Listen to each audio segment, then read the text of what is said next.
Magandang araw, ako si Anthony Vivero. Ang bibigay ng isang pagbati, maligayang bagong taon sa inyo lahat. 2025, Year of the Snake. Ano bang mga pampanswerte? Dapat madaming pagkain, maraming handa. Wala nang bilang ng mga prutas, basta maraming handa. Ang importante ngayon, may ube halaya, may ubing biko, may ice cream ube, may t-shirt na ube. Dapat lahat kayo naka-ube. So, yun po yung ano ngayon, magkaisa pamilya, tama-tama, magdasal. The strike of 12. Nang magpaputok. Ano pa ba? Huwag mag-aaway. Pag gising sa umaga, bawal magpautang. Pag gising sa umaga, magwalis, maglinis. Pag gising sa umaga, kumain. Yung mga natirang handa, ubusin nyo yun.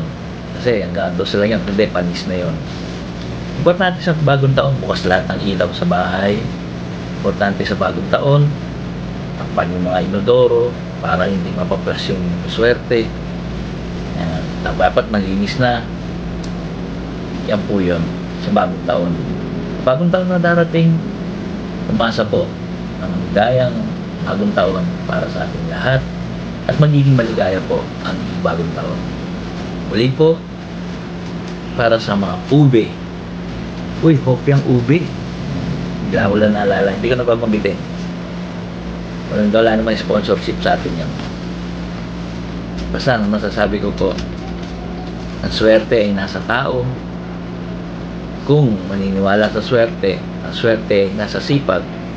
Kung magsisipag tayo, ang swerte ay nasa maawain, mapagpatawad, higit sa lahat sa mapagmahal. God is good. God is great, God is merciful, and God loves us all. Ako po si Anthony Vivero. Maraming salamat. Amen.